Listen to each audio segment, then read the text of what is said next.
Welcome to the glamorous life of a medieval peasant.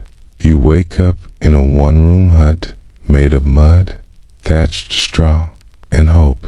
It's your bed, straw, your pillow, probably a turnip. Let's begin your day, which is exactly like yesterday and tomorrow, 'cause variety is for nobles.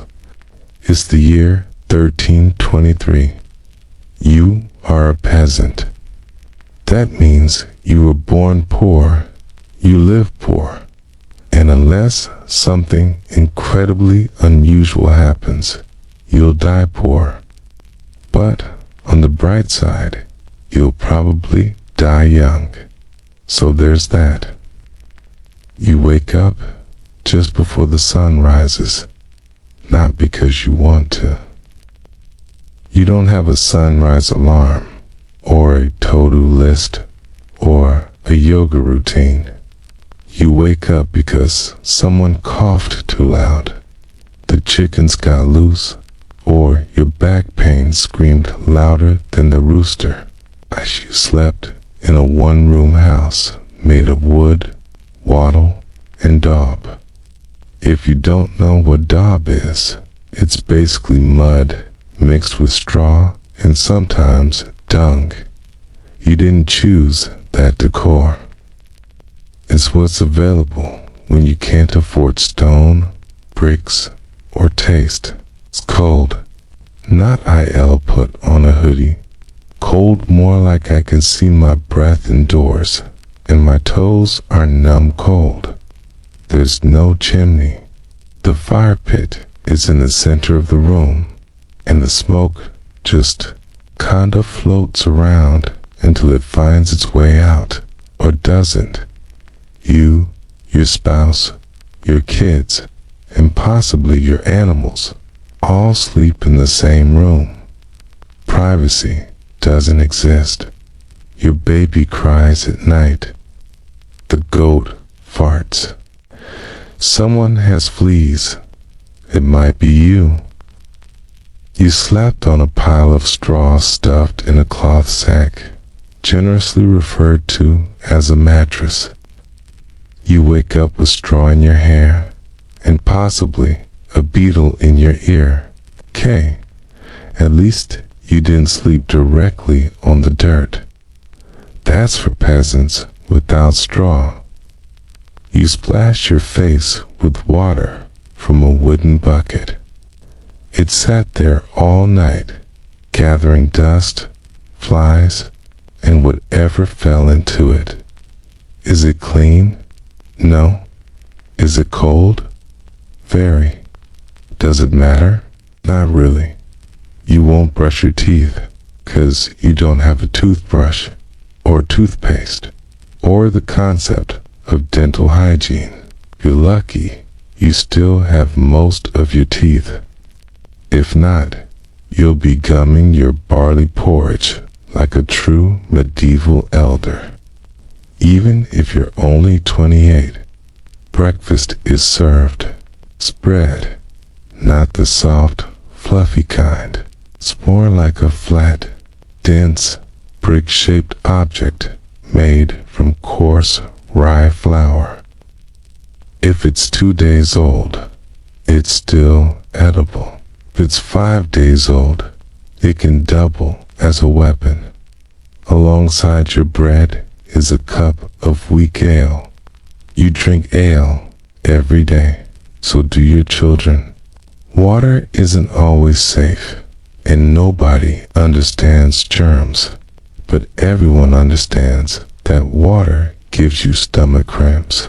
So, ale it is. You're not drunk, you're just hydrating. It's like a responsible medieval citizen. Now it's time to go to work. You don't commute. You walk straight out into the fields that you don't own, using tools that you didn't make, growing food you don't get to keep. It's called feudalism. It's like renting, but with more taxes and less freedom. You till the land, with a wooden plow pulled by your neighbor's ox. Your hands are blistered. Your back is bent. You've had back pain since you were 10, but that's just normal. Some days you weed. Some days you sow seeds. Some days you chase off crows who seem to eat better than you do. The weather doesn't care about your plans. Too much rain, crops rot. Too little rain, crops die. A surprise frost in May. Goodbye, barley. Hello, famine. You take a short break at midday, not because someone gave you a lunch break, but because you might collapse if you don't. Lunch is more bread, maybe a turnip. If it's turnip season, maybe some pottage. That's medieval soup made from whatever's not spoiled yet. Then, back to work.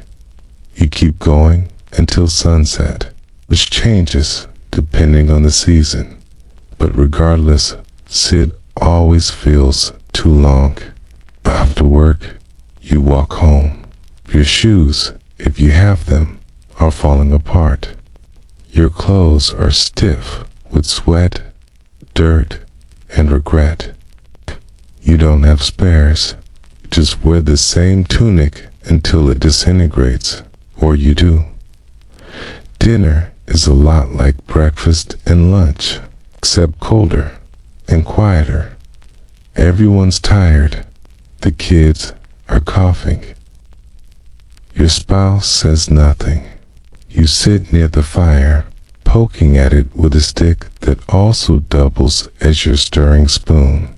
Your walking stick, your child discipline device. Efficiency. You don't have books.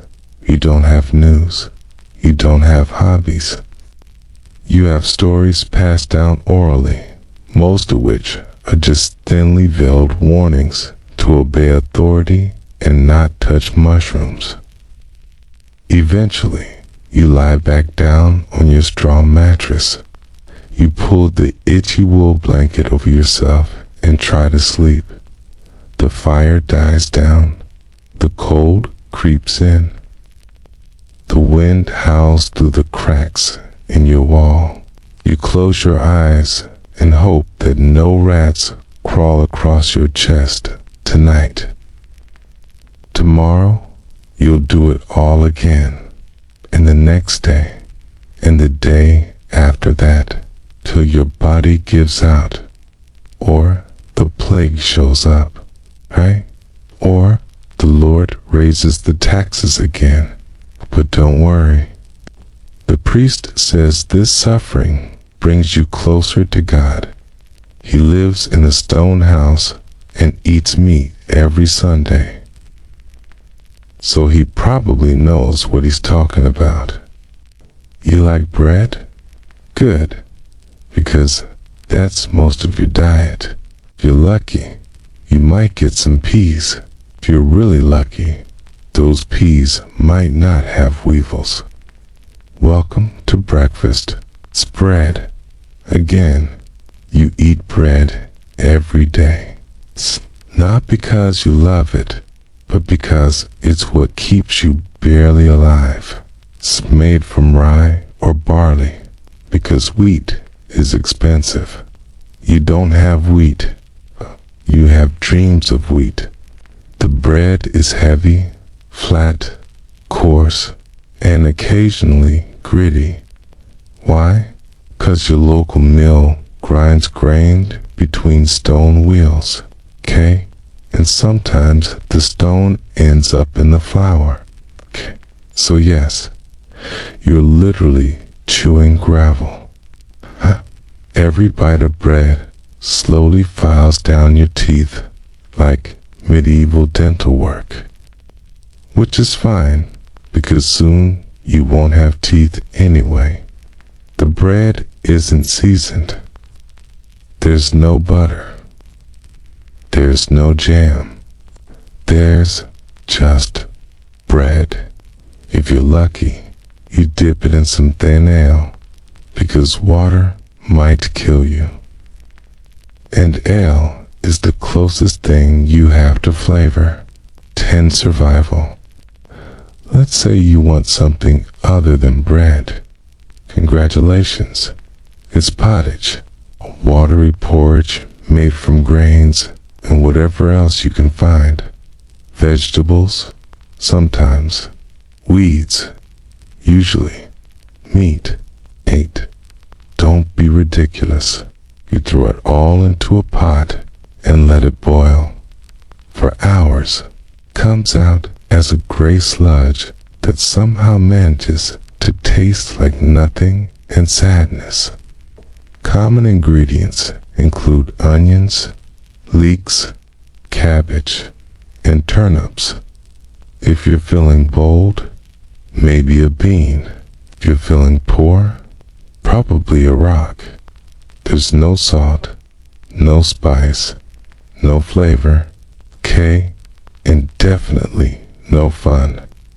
Meat is rare, very rare. You don't kill your animals unless they stop producing something useful. Chickens lay eggs, cows give milk, pigs are loud and taxable.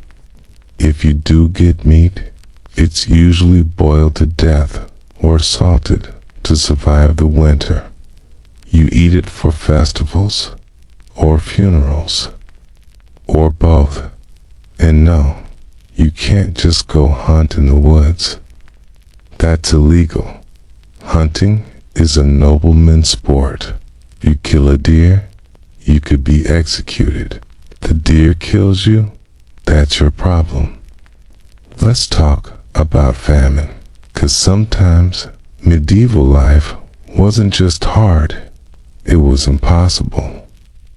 Every few years, the harvest fails.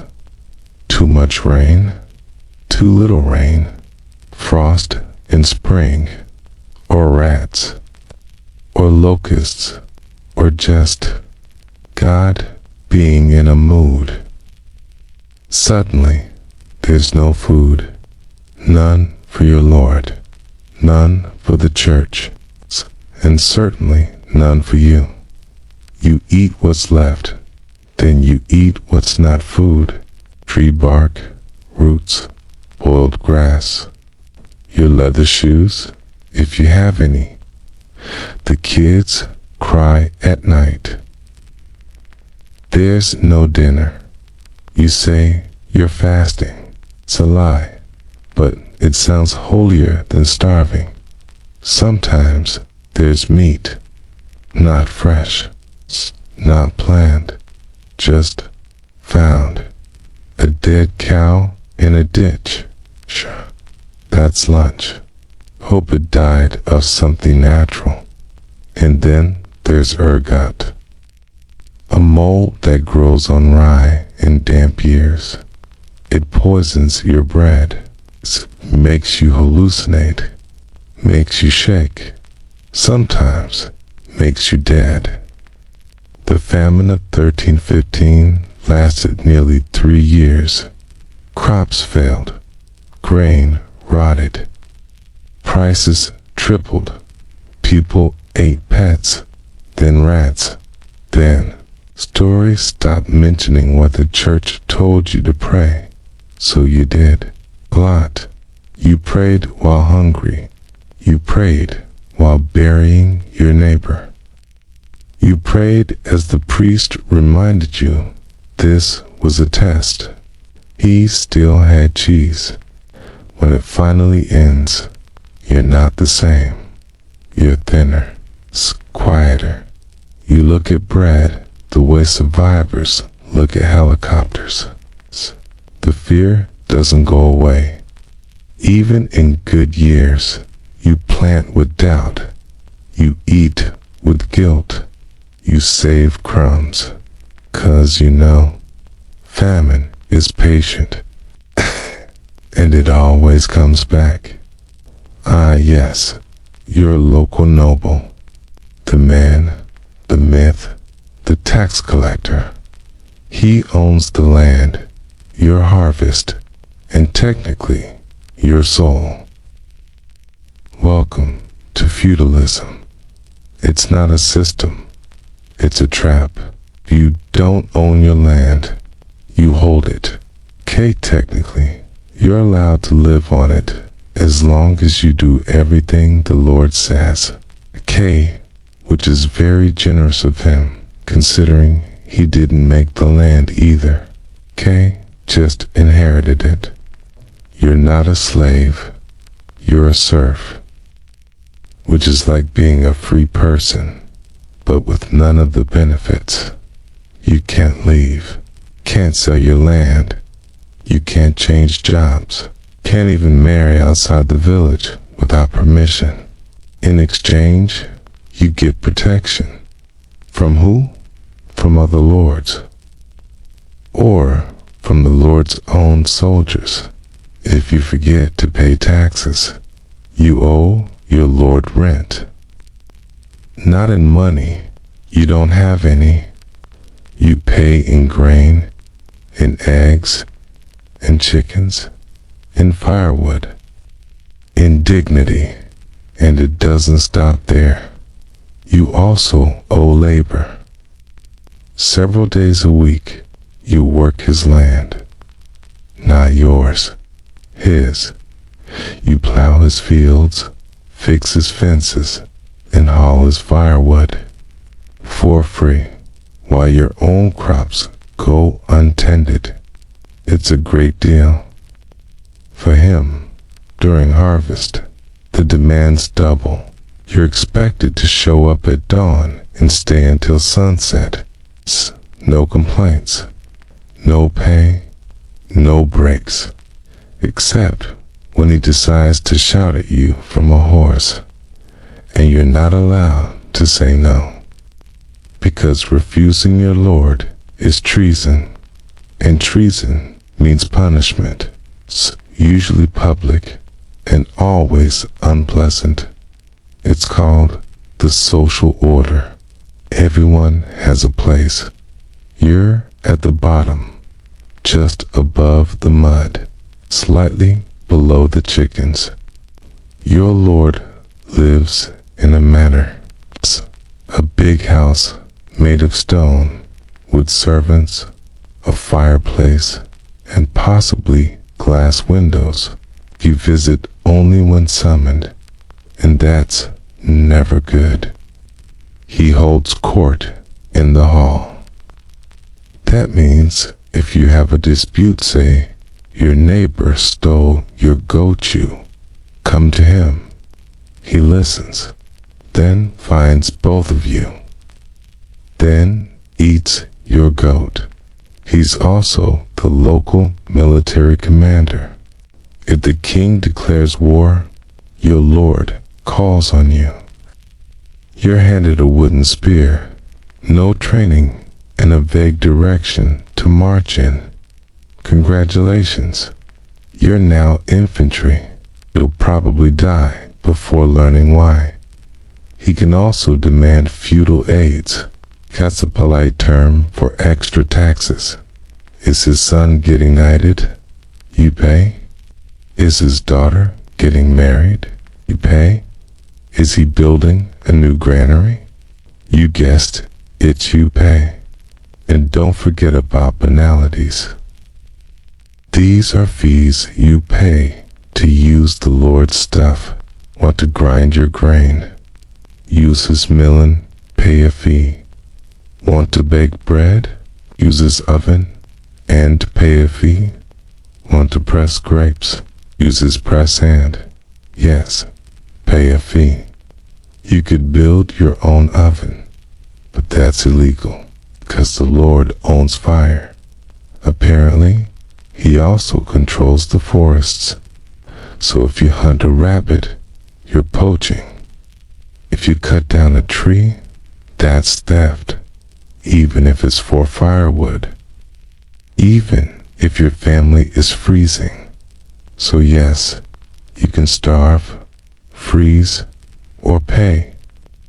but not all three at once, because that's called rebellion. So only time the Lord smiles at you is during taxes, okay? And maybe during Christmas when you bring him a chicken, which he accepts without saying thank you, because you're loyal, and loyalty doesn't need appreciation, it's just obedience. So, who is this man you owe everything to? He's the local noble, born into wealth, educated just enough to read Latin curses, and trained in war. Not farming, not justice, just war. His authority comes from two things: land and blood. He inherited both. So will his son. Even if his son is 12 and thinks swords are for stirring soup, it doesn't matter. Nobility is hereditary. It's like your poverty. The Lord doesn't do manual labor. He rides horses, issues commands, and hosts feasts. He drinks wine from silver cups while you sip muddy ale. He eats roast pork while you chew boiled cabbage. And yet, somehow, you're the one being lazy if the harvest is weak. Sometimes, he's kind. He lowers your rent. He throws a feast and lets you watch from outside. It only takes one pig instead of two. How generous. Sometimes, he's cruel. He raises taxes for no reason. He punishes anyone who complains. He has you flogged for collecting firewood, and you can't escape. 'Cause even if you run away, your name is recorded. You belong to the land, and the land belongs to him. It's like living on a giant unpaid internship forever. And when he dies, nothing changes. His son becomes your new lord. Same taxes, same duties, same blank stare from horseback. You continue farming land you don't own, giving away food you don't eat, and bowing to a man you've never spoken to.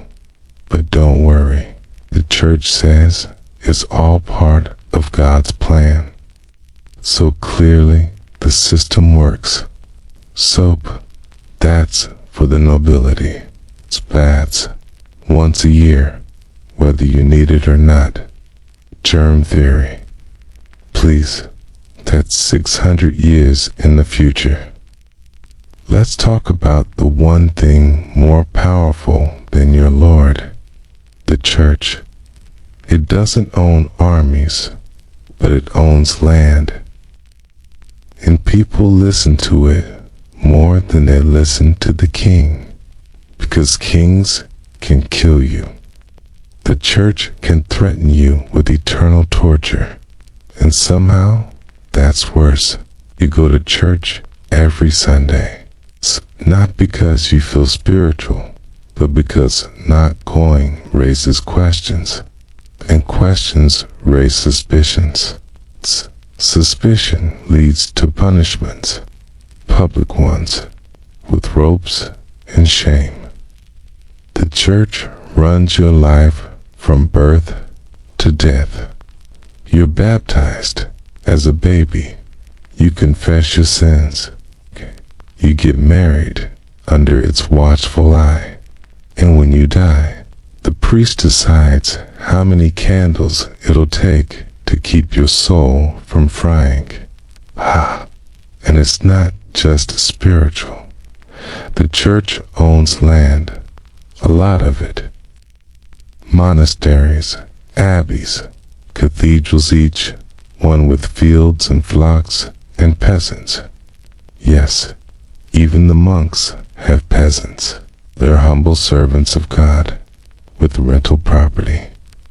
Unlike your Lord, the church doesn't pay taxes, but you do. It's called the tithe.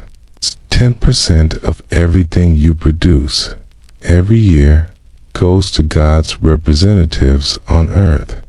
Even if your family is starving, okay? Even if the harvest failed, okay? Even if the rat population is higher than the crop yield, you still pay because salvation isn't free. It's administratively costly. That tithe supports your local priest and the bishop in Rome and the cathedral you'll never visit. But don't worry, your contribution will keep the roof gold-plated for Jesus. Your local priest isn't rich, but he's not you. He has a house, garden, access to books, maybe even a chair.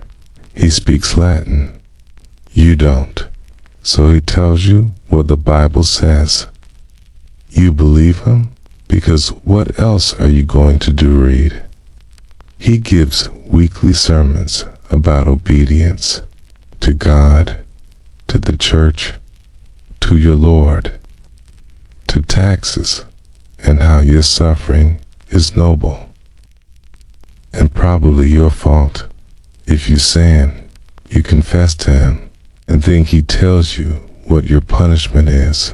Could be prayer, could be fasting, could be crawling to the church on your knees while being stared at by your neighbor, who also stole grain last week but hasn't been caught. Sometimes he sells indulgences. This is a piece of paper that says you'll spend less time in purgatory because heaven has a bureaucracy. And apparently, bribes work. And if someone dies, you pay the priest to pray for their soul. More money means fewer centuries in purgatory, 'cause eternal judgment now accepts coins. You might think the church is just a building with a guy in robes. But then you see the monasteries. They're quiet, clean, efficient, and loaded. Monasteries own entire estates. They grow grain. They raise livestock. They brew ale. They make cheese. And they sell all of it tax-free. 'Cause apparently monks operate the first recorded mega-corporations in history.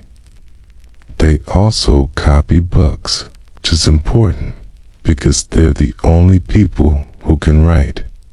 They read theology and sometimes medicine, which is why your treatment for fever might involve leeches and a prayer. Monks also control relics, pieces of saints, or things that maybe touched saints, or might have been near saints once. Thai put these on display. Okay. People come from miles away to see a toe bone, or a finger, or a cloth that allegedly belonged to the Virgin Mary. And they donate, 'cause touching a bone might cure blindness, or gout, or poverty. Spoiler, it doesn't. But hope is powerful and profitable. Sometimes the relic is just a sheep bone. Doesn't matter. If enough people believe in it, it becomes holy. And holiness, as it turns out, has a decent profit margin. Then there are the miracles. A statue cries blood. A spring cures disease. A monk floats during prayer. Pilgrims arrive. They spend money. The monastery builds a new chapel. God is good. And when the Pope declares a crusade, the church calls on kings. The kings call on lords. The lords call on you. Now, you're re-walking across Europe with a stick and a rusty helmet to go fight someone you've never met. Teen in a land you've never seen, for reasons you don't understand. Because salvation, apparently, is 1,800 miles east of your village. If you survive, the priest tells you you're blessed. If you don't, well, at least you died in God's favor. Probably, the church never fights, but it inspires a lot of fighting. Quiz, which is cheaper. And still, despite all of this, you kneel, you tithe, you obey, because life is short, hell is eternal, guilt is forever. Imagine it's a peaceful day in 1347. Suddenly, people are coughing, bleeding, and dying in the streets. Welcome to the Black Death. It started quietly. A sailor coughs in a port.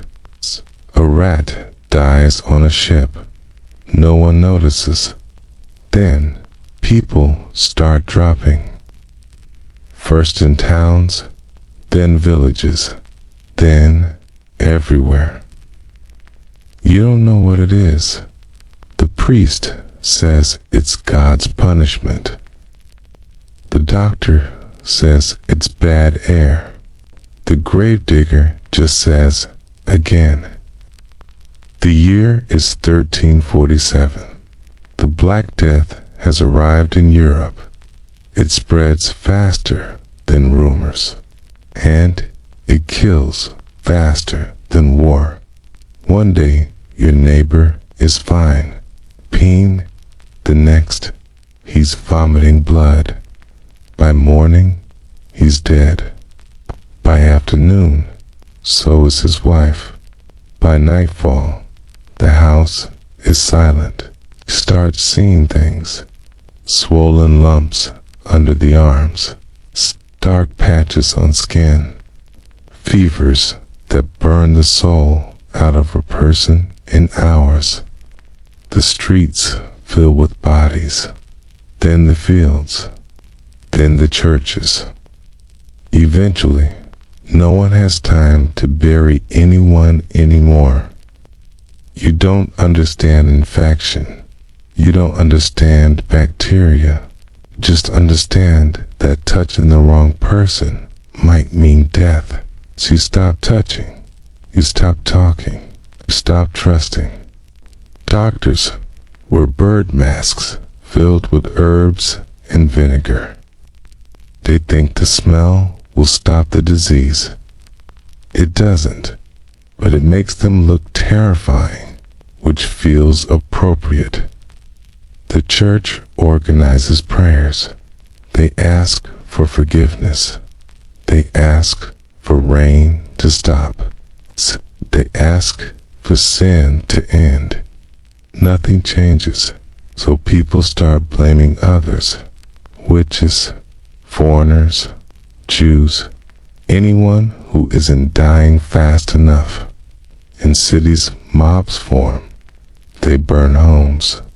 They burn people, 'cause fear needs a target. And reason died a few weeks ago.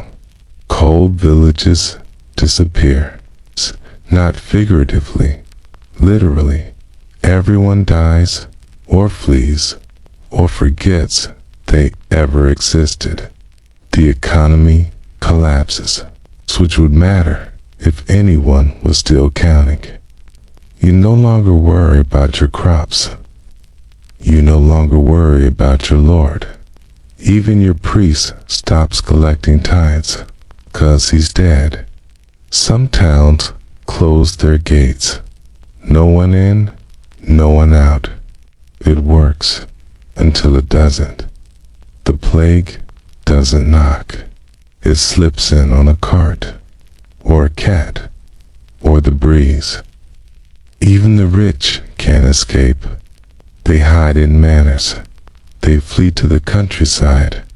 They still die. The plague doesn't care how much land you own, oh, how holy you are, or how much you paid in indulgences. In some places, half the population is gone, and others, 2/3. Some regions are hit so hard, there's no one left to record how bad it was. And then, as quickly as it arrived, it leaves. Not because anyone solved it, but because there are fewer people to infect. The survivors crawl out of hiding. They look around. Everything has changed. The village is smaller. The silence is louder. The graveyard is full. But strangely, life gets better. There's more land now, more food, less rent. Lords are desperate for workers. Peasants can negotiate. Some even move. For the first time in your life, you matter a little. Wages rise. Laws try to stop them. People ignore those laws. There are still taxes, still famine, still war. But something's shifted. The system cracked. Just a little. Enough to let light in. You miss your family, your friends, your old life, but you're still here. And that, somehow, is everything. Farming in the medieval era is like a video game set on nightmare difficulty. Drought, famine, crop rot. Yes, please. Something strange happens after the Black Death. Peasants survive, and they start to ask questions. Why are we still paying rent when half the village is dead? Why are wages still low when labor is scarce? Why do the lords still act like gods when the church said death was judgment for everyone? For a moment, things change. You can demand better pay. Some lords agree, others don't. The ones who don't pass laws, they call them statutes. The statute of laborers. It says wages must stay the same as before the plague, even though half the workforce is gone. You're told to go back to being poor, obedient, and quiet. You don't. Some peasants move to new villages. They run from their lords. They get jobs elsewhere for better pay, times even for coin. The ruling class panics. They pass more laws. You can't leave your village. You can't charge higher wages. You can't challenge the system. But now, people know the system can break. That's dangerous. The pressure builds, year by year, until something snaps. In 1381, in England, it snaps loudly. It starts with the poll tax. It's a flat tax. Same amount for everyone, rich or poor, lord or beggar. It's meant to fund wars in France, but the peasants aren't at war with France. They're at war with their rent. A man named Wat Tyler rises up. He isn't noble, he isn't rich. He's just tired. Tired of taxes. Tired of lies. Tired of being told his suffering is holy. Villagers joined him. Hundreds. then thousands. They march to London. They carry tools, not swords, just farm tools. They burn documents. They kill tax collectors. They demand justice. They demand freedom. They want an end to serfdom. The right to own land. The right to choose work. The right to live without asking permission. It terrifies the elite, 'cause for the first time, the poor aren't just complaining, they're organizing. The king, a teenager named Richard II, meets them. He promises reforms. He tells them to go home. They believe him. Some go home, others stay. Act. Wat Tyler stays. Then Wat Tyler is murdered during a second meeting, killed in front of everyone. The king tells the crowd to disperse. Somehow, they listen. The rebellion ends, not with a battle, but with silence. Then the punishment begins. Rebels are hunted, arrested, executed, heads on spikes, fields soaked with example. But the idea doesn't die, 'cause even after the rebellion fails, nothing is quite the same. Serfdom declines. Slowly, lords need workers too much. Peasants know their worth. They move more often. They demand better terms. And sometimes they get them. Other rebellions follow. In France, in Germany, in Italy, all with different names. All with the same message. We are not cattle.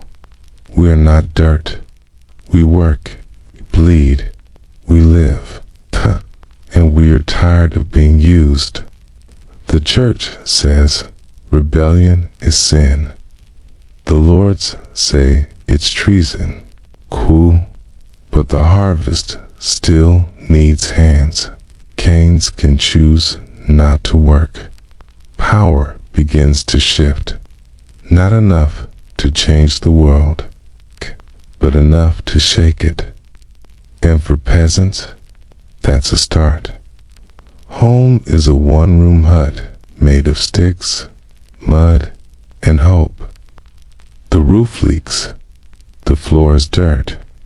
There's no privacy. There's no furniture. There's barely space to stand.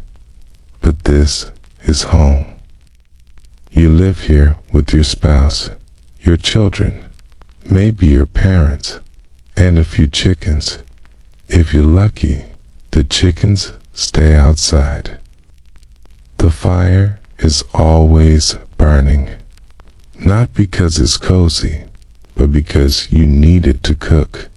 Stay warm and keep the damp from making your bones go soft.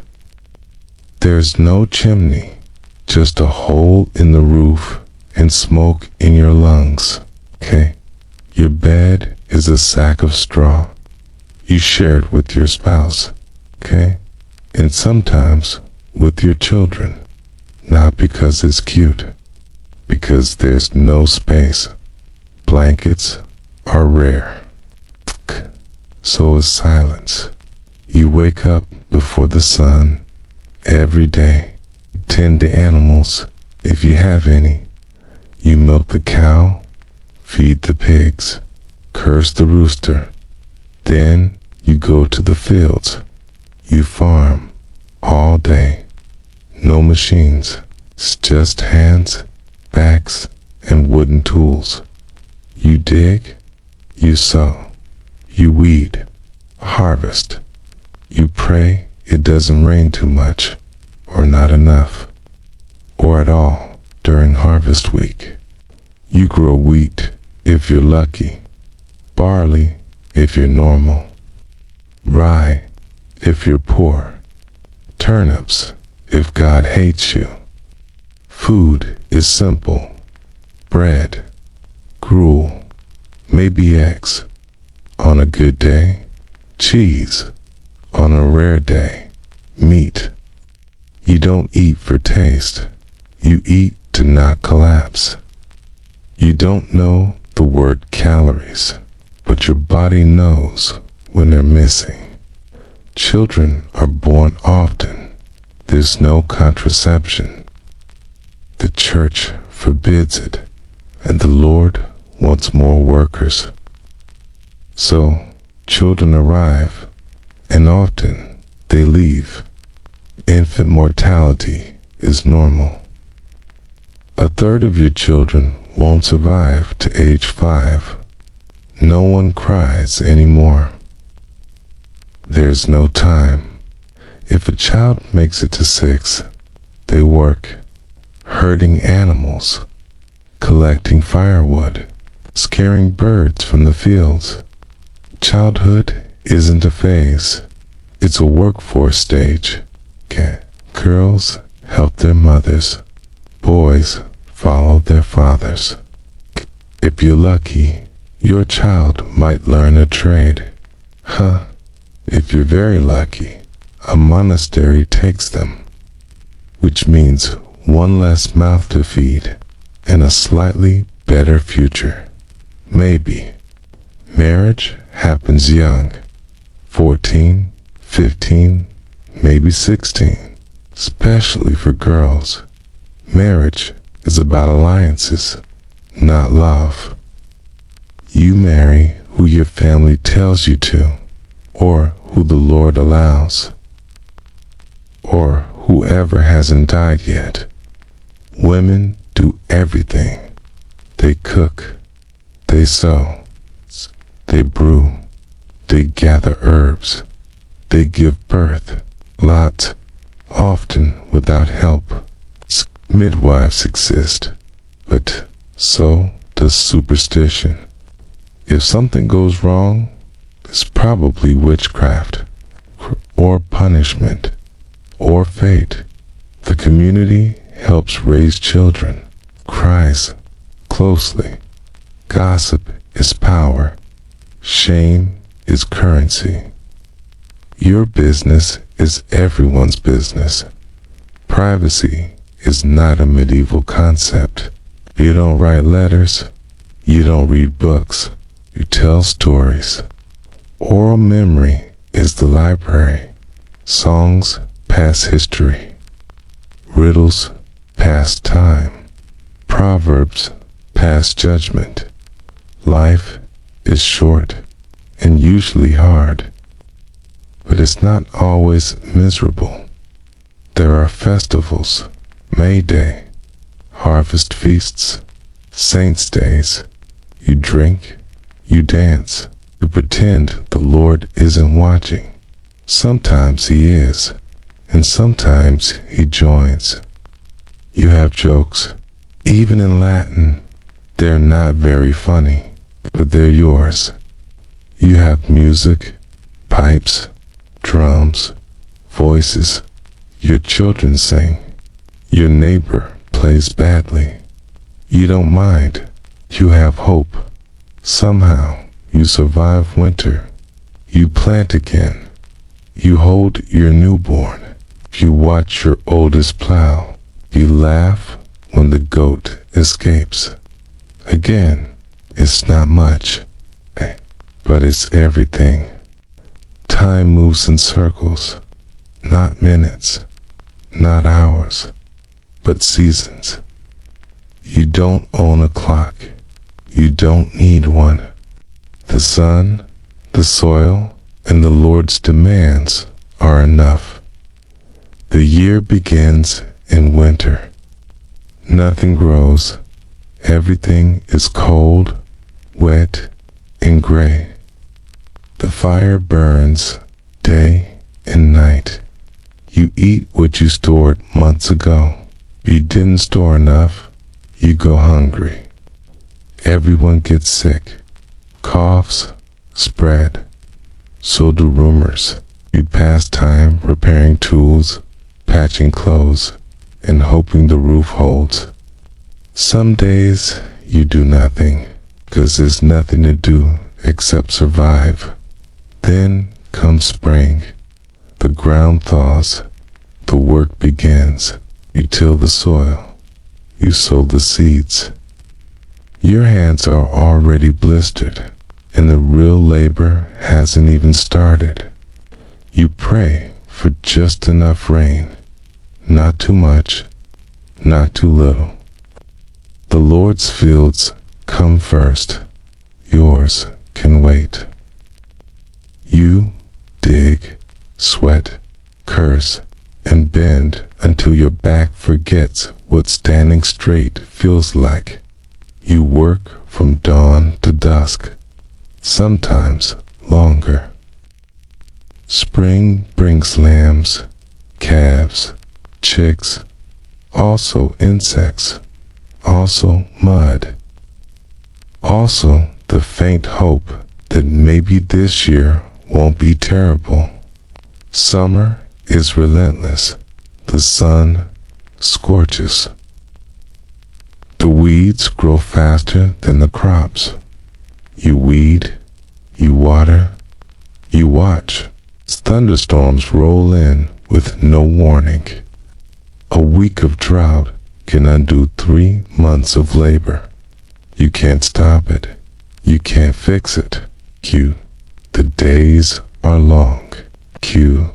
Wake before the sun and collapse after dark. You sleep in your clothes, too tired to dream. If the crops look good, you worry anyway, 'cause things can still go wrong. They usually do. Then, harvest. The most important, exhausting, and dangerous time of year. Dangerous because if you fail now, you starve later. Everyone helps. It's children, elders, anyone who can hold a tool. You reap, bundle, thresh, and haul your own field, if you're lucky. The Lord's, if you're not. The air is filled with dust. Your hands are raw. Your back is beyond pain. But you don't stop. Not for hunger. Not for rain. Not for funerals. The harvest doesn't wait. The winter will not forgive. If the yield is good, you breathe for a moment. If it's bad, you ration. Hide. If it's very bad, you beg. Autumn brings a strange stillness. You collect firewood, repair the roof, you dig trenches to keep the rain out. The animals are slaughtered. Not all of them, just enough to keep the rest alive through winter. The air turns cold. The days shorten. You start to count food and hope it lasts. And then, again, winter.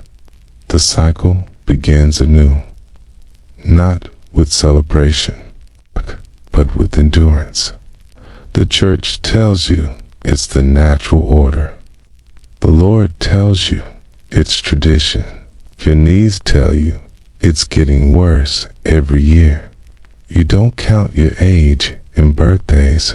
You count it in harvests survived. You remember the year of the flood, the year the wheat rotted, the year the barley was good, the year the plague returned.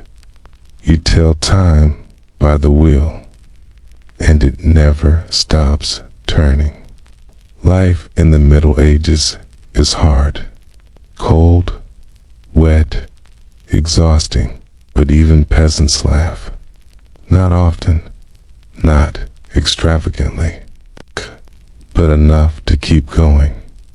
Entertainment doesn't mean theaters or vacations. It means not working, few hours without a plow, a Sunday without orders, a moment where life feels slightly less like a punishment. Festivals are your best chance. They happen for saints' days, harvests, marriages, and anything else the church allows. Sometimes they involve prayers, sometimes parades, always food, music, and drinking. Ale is the main event. It's warm, it's weak, it's slightly sour, but it's safer than water, and it makes the day more tolerable. Even children drink it. Water gives you dysentery. Ale gives you a headache. A cue, choose the headache. You sing. Not well. No one cares. The songs are old. Half of them are about saints. The other half are about animals doing inappropriate things. That's balance. There is dancing, mostly in circles. It's repetitive, simple, involving a lot of stomping. No one wears shoes. No one remembers why the dance exists. They just know it means things are briefly okay. There are games, stickball, wrestling, throwing rocks at things, chasing pigs through mud. That last one is mostly for entertainment, not survival. Mostly, men brag, women laugh at them. Children copy everything. The old people sit and remember when the dancing was faster, the ale stronger, and their knees better. On rare days, traveling performers arrive, get jugglers, musicians, storytellers. They smell like horses in exaggeration. They tell tales of kings, dragons, miracles, and wars. The crowd listens like it's gospel, 'cause the truth is less interesting. The church allows fun in moderation. Too much fun leads to sin, or dancing, which might be the same thing. So, festivals are watched carefully. The priest shows up, drinks a little, scolds a little more. Sometimes people dress up, masks, animal skins, bells. No one knows why, but it's tradition, hey, and it makes the children laugh. Even if the goat mask is terrifying, there's also humor. Jokes about flatulence, jokes about donkeys, jokes about monks and wine. It's nothing clever. But cleverness isn't the point. Survival is hard. Laughing makes it slightly less so. Storytelling happens around fires. You tell what you remember, what your grandparents told you, what the traveling friar probably made up. Ghosts in the woods, demons in wells, a man who turned into a goat, or maybe just a goat that escaped often enough to earn a legend. Superstition mixes with entertainment. You whisper charms, share old sayings, knock on wood, spit over your shoulder, throw salt because someone once said it worked. Life is filled with fear, so laughter becomes a weapon against the cold, against death, against your Lord, quietly. And then, after the dancing, the singing, the goat mask, the mud, the ale, and the jokes that don't make sense anymore. You go to sleep on straw under a leaky roof with your stomach a little fuller and your heart a little lighter. It won't last. Tomorrow you go back to the fields, but for one night you remembered you were human, not just a peasant. You don't know it's ending. No one ever does. The Middle Ages don't stop with a bang, okay? Slowly, unevenly, like mist burning off after sunrise. You live through it, not realizing you're part of a transition. Things begin to change. It's not all at once, but enough that you notice something's different. People talk about cities more, about trade, about gold, not just grain. Some peasants leave the land. They go to towns. Okay. They become weavers, bakers, builders. They earn coins. They rent rooms. They write their names. Sometimes money matters more. Land still rules, but silver talks louder now. Markets grow, guilds rise, wages shift. The village feels smaller, even though it hasn't moved. The church weakens, not disappears, but weakens. Too many scandals, too much plague, too many questions without answers. People still pray, but they also doubt.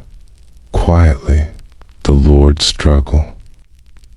They still own land, but fewer people care. There are new powers now.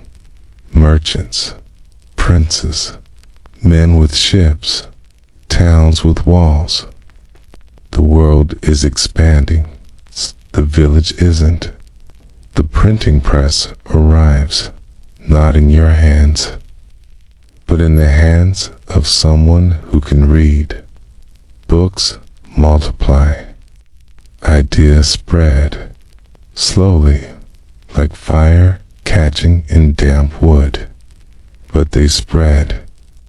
And then the wars, bigger ones, more organized, with cannons and uniforms. Not just armored men yelling on horses. Entire regions burn now, not just fields. You hear about things you don't understand. The new world, new religions, new kings. Some people say the earth moves around the sun. You've never seen the sun stay still. But in the middle of all of that, you still wake up and feed the animals. You still plant barley. You still hope for a mild winter, because history doesn't wait. But it doesn't feed you either. Your grandchildren are different. They want more. They speak with townspeople. Some can read. Some move far away, farther than you thought possible. Some return with new clothes, new words, new ideas. Some don't return at all. The village changes. A little less mud, a little more stone. The fields are divided differently. The old lord is dead. His son lives in the capital. No one remembers the name of the first one, but you're still here. Older, slower. Your hands don't hold tools the way they used to. Your back aches before the day begins. You sit by the fire more. You tell stories about the famine, the plague, the rebellion, about how things were worse and how they weren't. No one asks what century it is or what era, you don't need to know. You just need to survive. And you have. The Middle Ages end when enough people stop living like they always have. But some things don't end.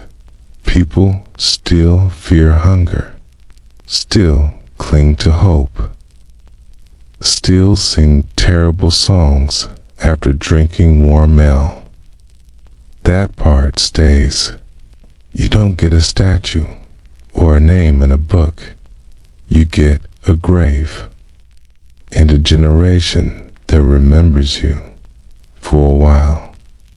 But without you, none of this survives.